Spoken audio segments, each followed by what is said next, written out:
Dr. Arun, we have been doing a lot of sessions on disruptive part of the technology.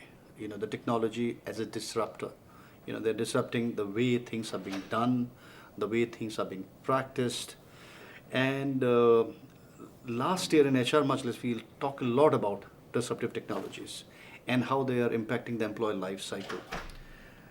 I would like to know your view on that, how this technology part is disrupting the entire life cycle of the employee from the attraction part of view, before even the person gets into the organization and how he perceives about the organization, to recruitment selection, the retaining, performance management system, and his career progression, succession planning, and his career management in an organization, and then his separation exit.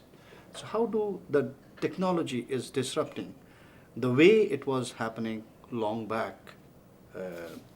I'm talking about 10, 15 years back, and now in current role. What's your take on that? Technology has become inevitable and part and parcel of any business now. Especially the way that we function, as HR function in the organization,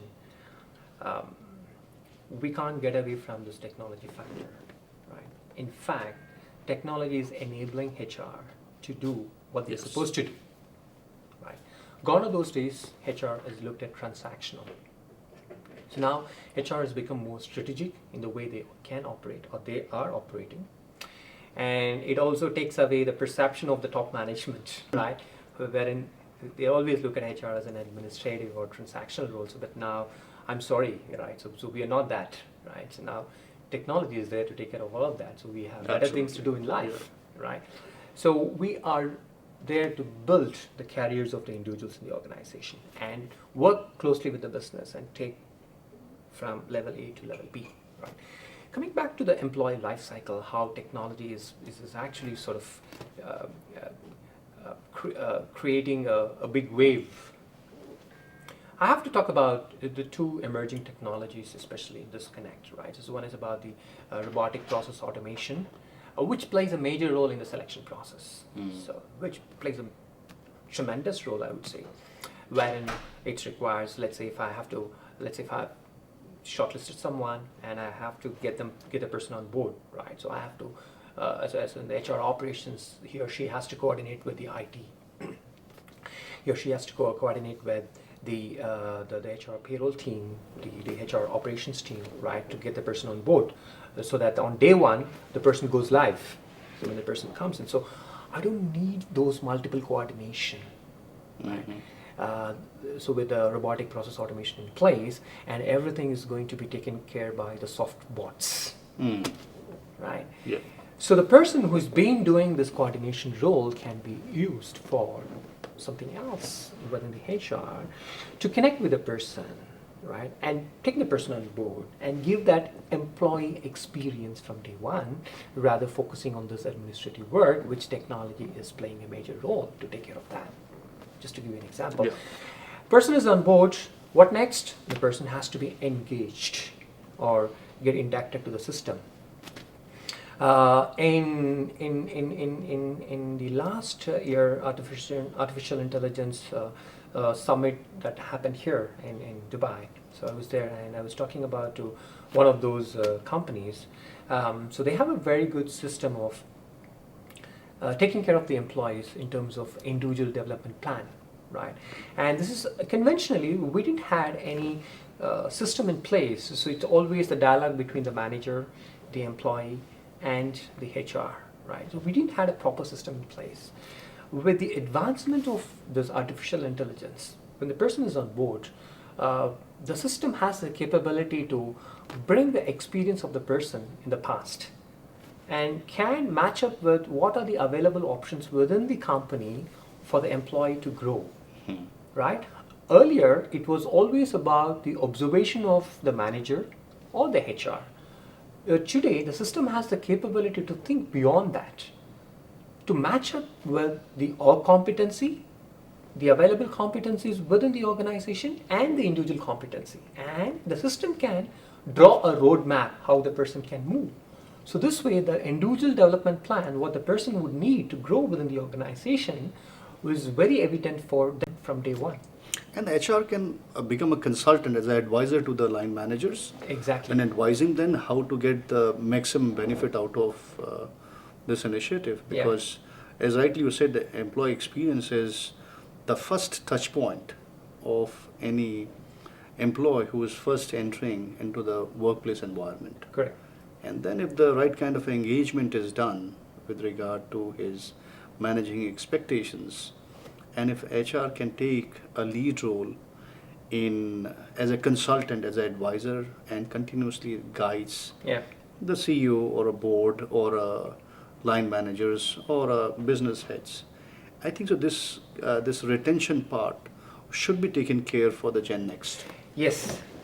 To put it this way, technology is going to take care of what it's supposed to do, right? Yeah. But we HR professionals have to become. This is something which I was holding on for the HR Majlis, but since you touched upon it, I want to say it now. I can't stop. The HR should be renamed as Employee Experience Professionals. Yeah. Because if you look at all the functions, how it is named, Yeah. it's marketing, Yeah. finance, right? But this is the only function which can talk about or which can touch upon the feelings as a service. Yeah. So I'm declaring, or I'm saying, the fact that HR should be called as employee experience professionals and not human resource professionals, right? So what are we talking about? We are talking about, we determine what the employees have to experience. So I'm trying to bring a very important agenda here, which is happiness, right? When we talk about employee experience, at the end of the day, gone are those days where people stick onto the organization for rewards in terms of money. Right now, people are thinking about beyond money. Yeah. Right? People are thinking about different kinds of flexibility within the organizations. Right? For instance, some people are attached to the organization because of the fantastic career growth the person is actually having in that organization, or the kind of opportunities the organization is giving to the employees. So it means for the employees to get engaged, money is not the only criteria. Gone are those days. It's gone to the graveyard. Yeah. So we call it a HR graveyard. Graveyard. Yeah. Exactly. Yeah, we keep on putting Yeah. a lot of stuff there. Exactly. Yeah. From your payroll, personal management to all the stuff. Exactly. Yeah. It's gone to the graveyard. So now we need to think beyond that. Yeah. Right. So now we're thinking beyond in terms of how am I going to keep my employee happy? Simple. How am I going to keep my employee happy? So now actually a lot of organizations are putting the happiness index as one of the KPI, not only for the HR folks, actually even for the top people in the company. Yes. Right? So happiness becomes one of the KPI to be achieved. So we HR professionals are enabling them to make that happiness culture in the organization. So that's why I call HR to be named as employee experience professionals. So employees have to feel happy about why they are there in the organization. Very simple.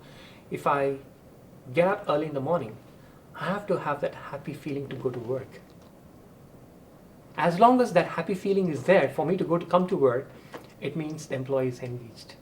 Even an iota of thinking, hey, I have to sort of think of, okay, today do I have to go or not? So that's the point. It means there's something wrong in the culture or in the system, what we do.